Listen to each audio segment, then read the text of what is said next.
All right, the Social CRE Podcast. This is my first time doing this podcast, and I am fortunate to have someone that I'm not introduced to yet, but I'm going to be introduced to. And I will tell you, Howard, I absolutely love your Instagram handle. What is your Instagram handle that we originally started communicating on?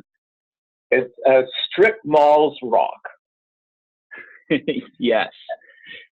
I saw that, and I'm like, I need to meet this person.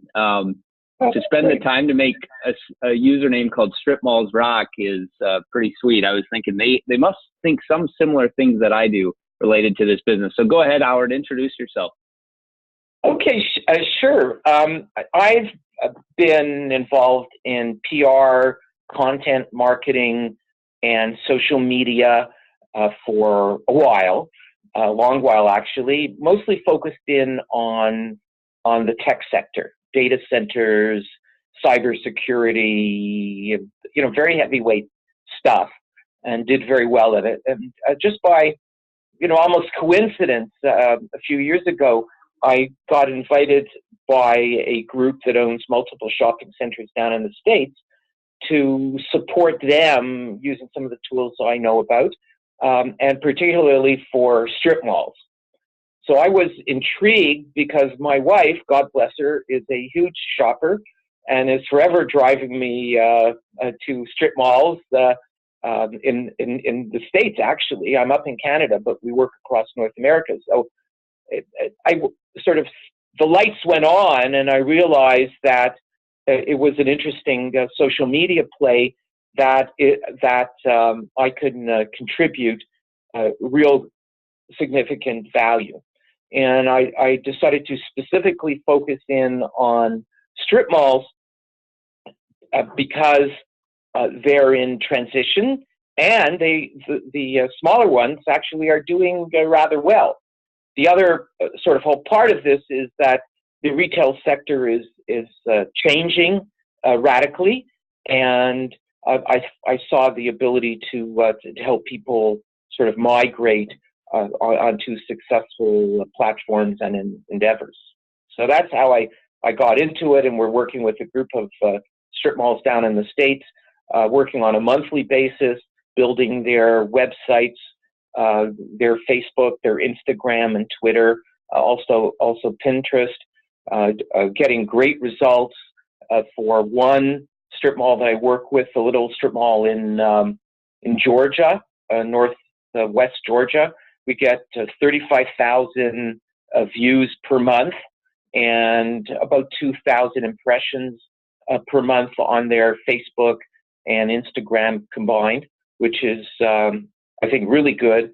We're driving sales and traffic to that mall. So it's sort of a full circle thing that's successful and demands me to be quite attentive and my team and quite creative. So it's a great business, and I absolutely love it. That's awesome. And commercial real estate, was that something that you had a passion for even prior to the Strip Malls Rock, or would you say that you kind of fell into the commercial real estate industry through this customer? What's your background with commercial real estate? Well, I was working with data centers, which are commercial real estate. I mean, it's filling up not stores, but racks in a high security place. But in some ways, it's quite a little bit similar, not quite similar. The whole idea is attracting people to a facility that has a need for them to reach out to their marketplaces. So that's where I come from, really, data centers. As a matter of fact, I'm continuing to work to an extent with data centers as well.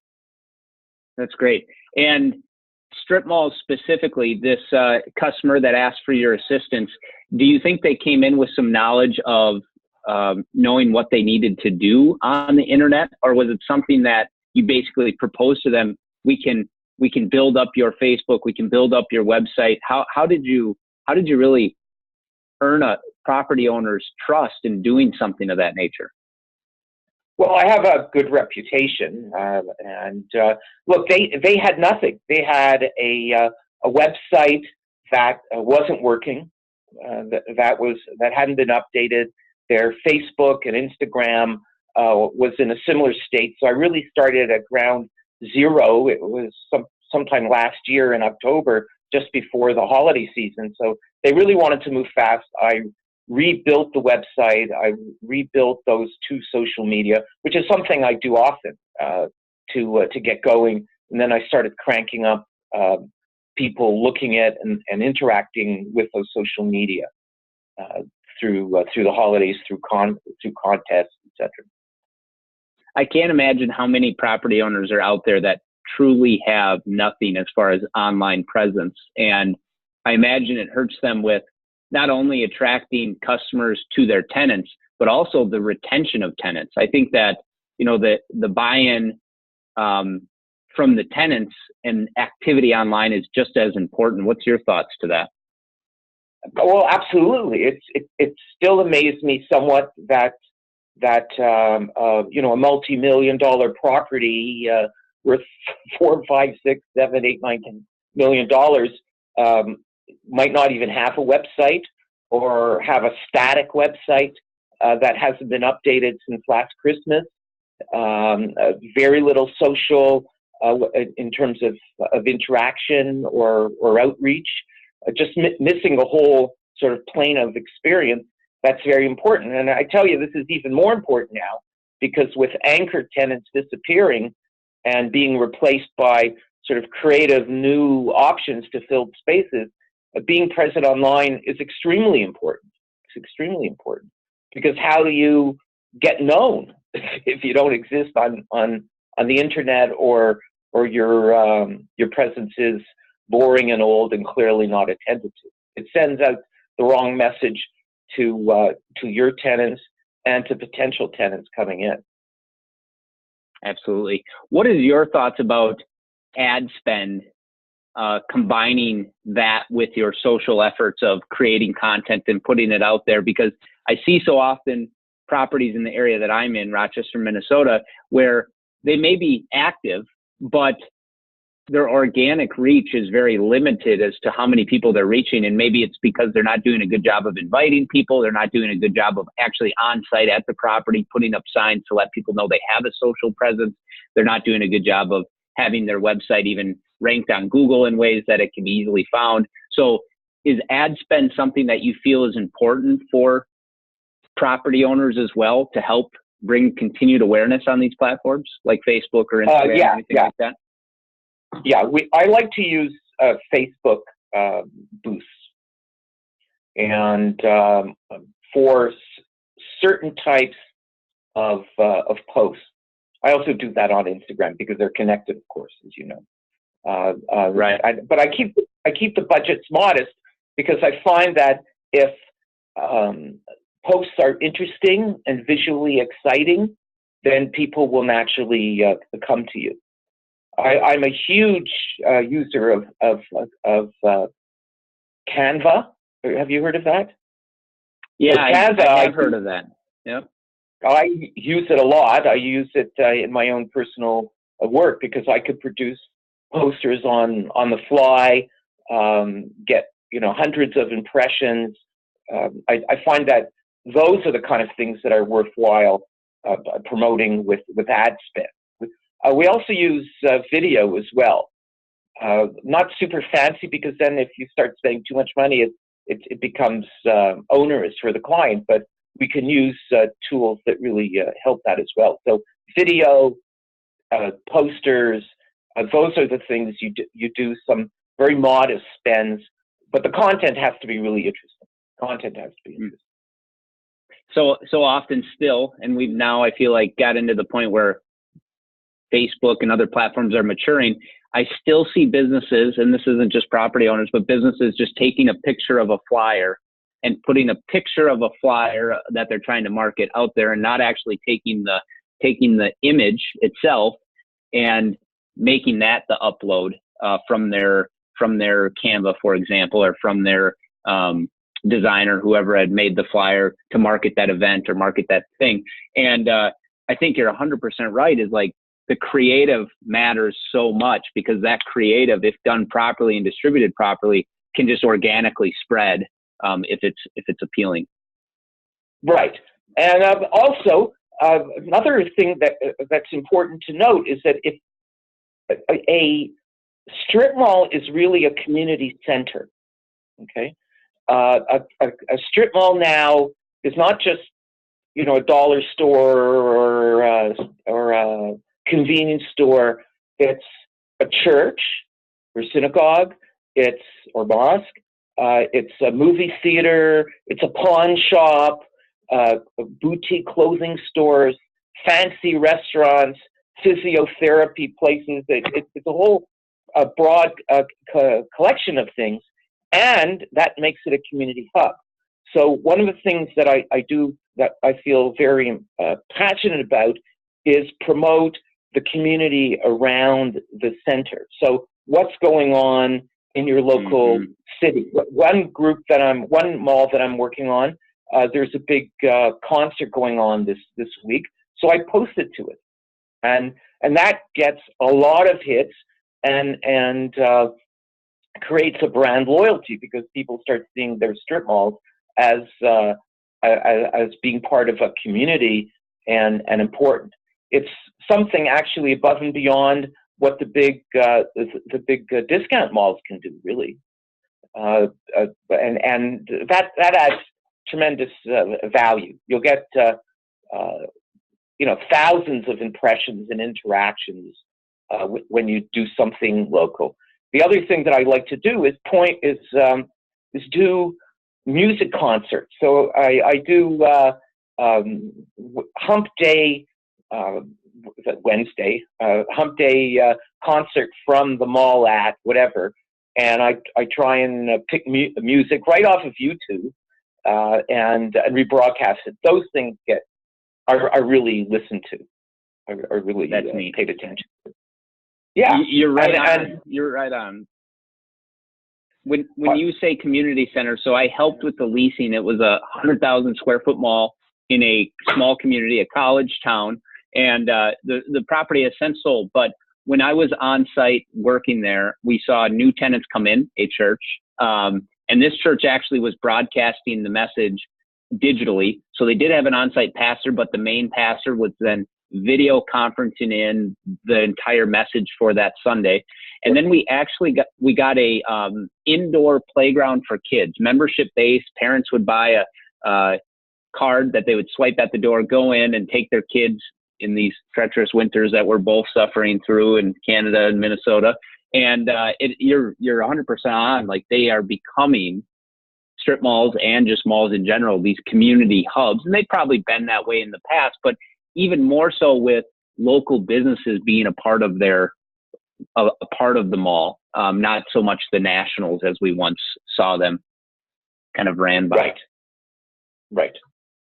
The other things that we're doing is using videos to show a variety of products and then package them. One particular promotion that I'm working with is Coleman's, the camping people.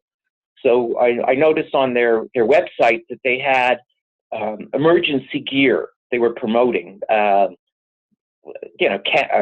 stoves, lights, stuff if the weather goes out, and so you're prepared for your family. And I said to myself, oh my gosh, why don't we package that up?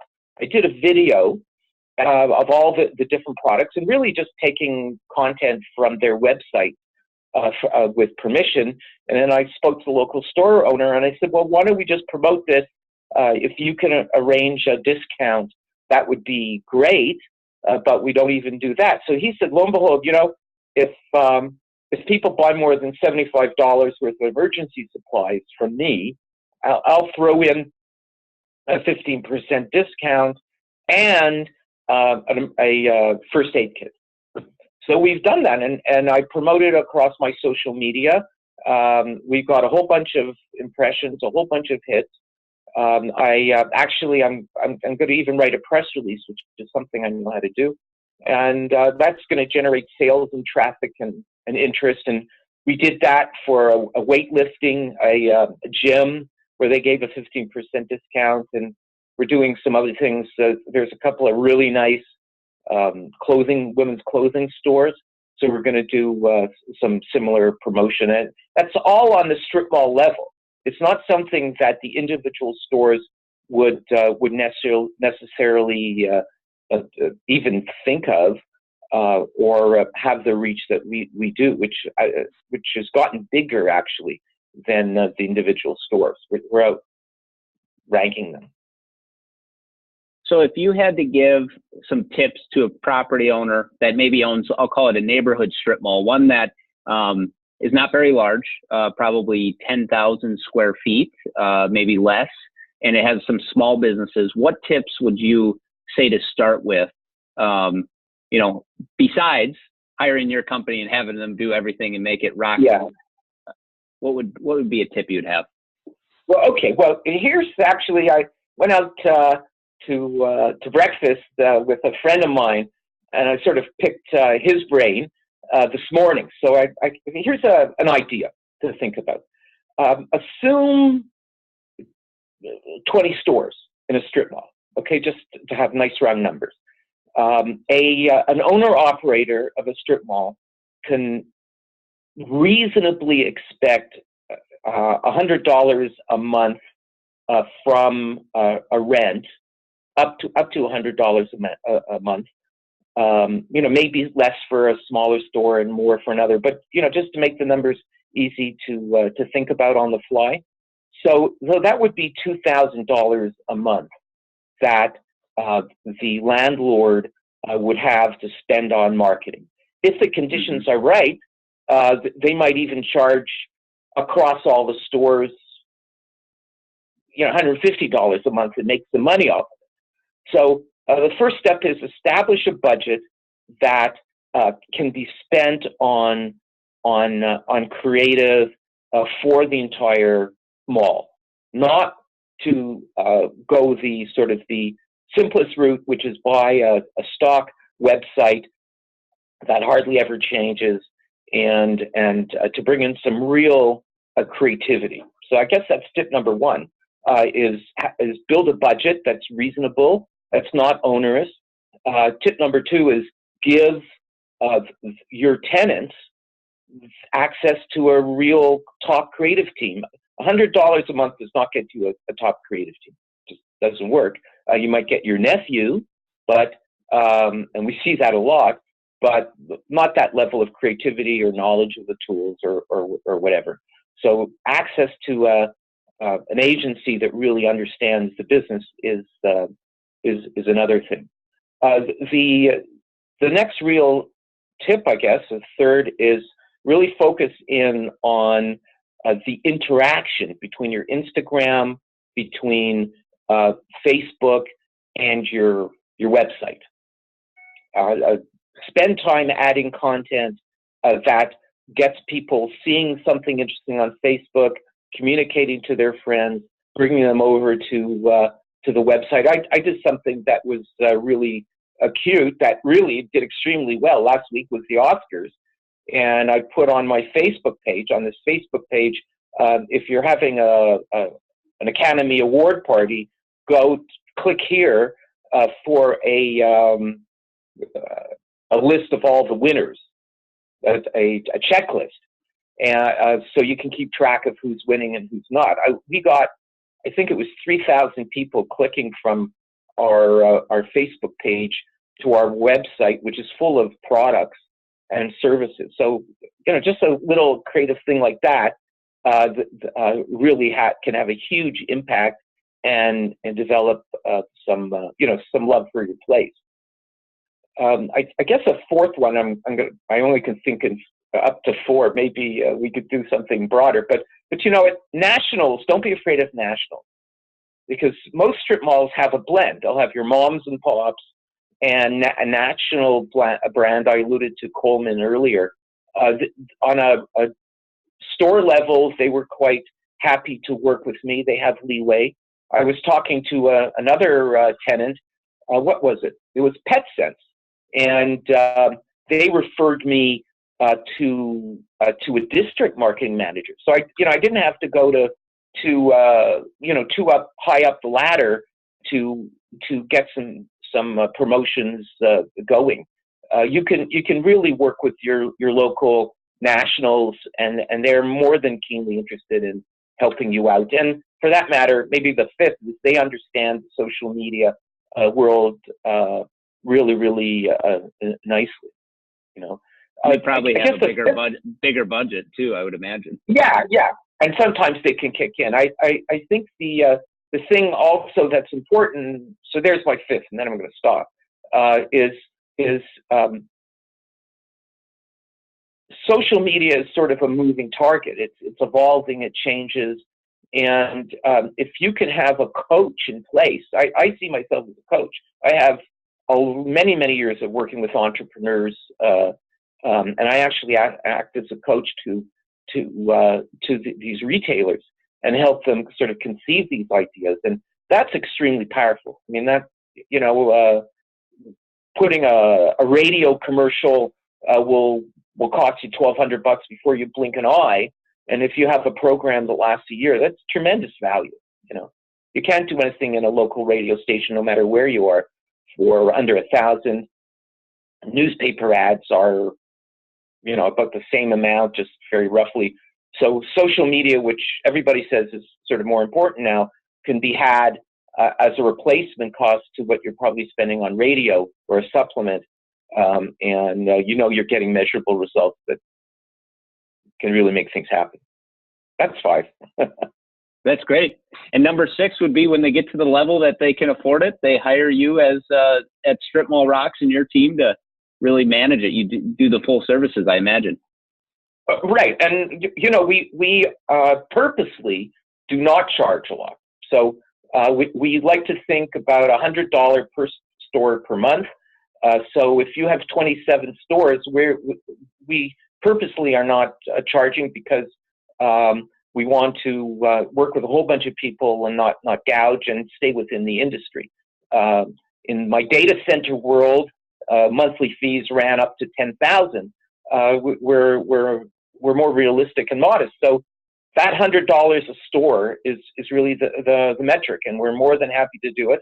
And that way our clients can continue. And for the owner operators, there's probably a little bit of meat to make some money off of it anyway. So we become a profit center, really. Yeah, absolutely. And I'm sure that also it is a budget that when people see success, the tenants see success, the landlords see success, that budget can grow and all tides can rise potentially. Right. And what we do, and I'm pretty proud of, is I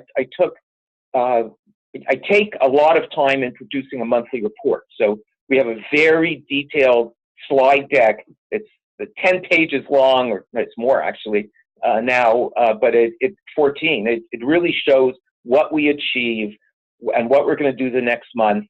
We go into impressions and posts and types of content on Facebook, on the website, and so people really know exactly what we're doing. There's true transparency to the effort and learning. That's great. So we'll wrap it up there.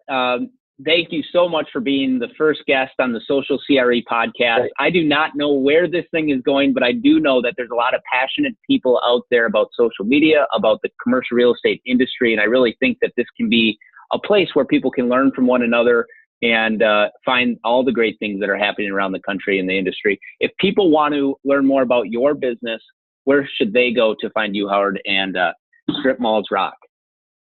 Well, they can go to our mother website, which is whatifwhatnext.com, whatifwhatnext.com. You can reach me there. You can call me. I'm at 416-568-5254. My Toronto number, 416-568-5254. And you can see me on Instagram. I'm Strip Malls Rock. Awesome. Thank you so much for joining. Great. Thank you, sir.